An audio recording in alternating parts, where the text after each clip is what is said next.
Rocket के गति पर कौन सा संरक्षण सिद्धांत लागू होता है? दोस्तों इसका आंसर हो जाएगा आंसर डी, संवेग का संरक्षण। ठीक है, अगला प्रश्न है, नाभिकीय रिएक्टर में निम्न में से किसका प्रयोग मंदक के रूप में किया जाता है? दोस्तों इसका आंसर ए हो जाएगा, ग्रेफाइट का। गहरी आवृत्ति कैसी आवृत्ति होती है? दोस्तों इसका आंसर हो जाएगा आंसर ए, जिसके नीचे प्रकाश विद्युत उत्सर्जन संभव नहीं होता। ठीक है दोस्तों, प्रकाश का रंग निर्धारित होता है इसके, बताइए इसका आंसर। दोस्तों इसका आंसर हो जाएगा आंसर बी, दोस्तों प्रकाश का रंग तरंग दैर्घ्य से निर्धारित होता है। ठीक है, अगला प्रश्न है, निम्नलिखित में से कौन सा ईंधन नहीं है?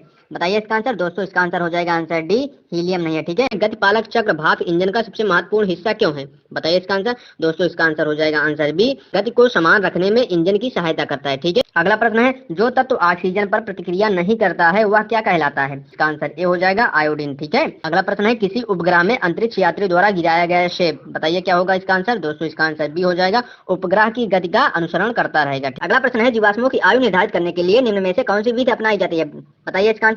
दोस्तों इसका आंसर ए हो जाएगा, कार्बन डेटिंग विधि। अगला प्रश्न है, गुब्बारे में हाइड्रोजन व ऑक्सीजन गैस के बराबर बराबर अणु हैं, यदि गुब्बारे में एक छेद कर दिया जाए तो कौन सी गैस तेजी से निकलेगी? दोस्तों इसका आंसर बी हो जाएगा, हाइड्रोजन गैस तेजी से निकलेगी। ठीक है, अगला प्रश्न है, सबसे जहरीली पदार्थ निम्न में से कौन है? दोस्तों इसका आंसर ए हो जाएगा, रेडियम। ठीक है, अगला प्रश्न है, वॉशिंग मशीन या प्रक्षालन मशीन का कार्य सिद्धांत है, बताइए इसका आंसर। दोस्तों अपकेंद्रक सिद्धांत पर कार्य करता है। ठीक है, अगला प्रश्न है, रॉकेट किस सिद्धांत पर कार्य करता है? बताइए इसका आंसर। दोस्तों इसका आंसर डी हो जाएगा, न्यूटन का तृतीय नियम पर। अगला प्रश्न है, उपग्रह में समय ज्ञात करने के लिए अंतरिक्ष यात्री किसका उपयोग करते हैं? बताइए इसका आंसर। दोस्तों इसका आंसर ए हो जाएगा, स्प्रिंग घड़ी का। ठीक है, इंद्रधनुष किस कारण बनता है? बताइए इसका आंसर। दोस्तों इसका आंसर ए हो जाएगा, अपवर्तन, परावर्तन और पूर्ण आंतरिक परावर्तन।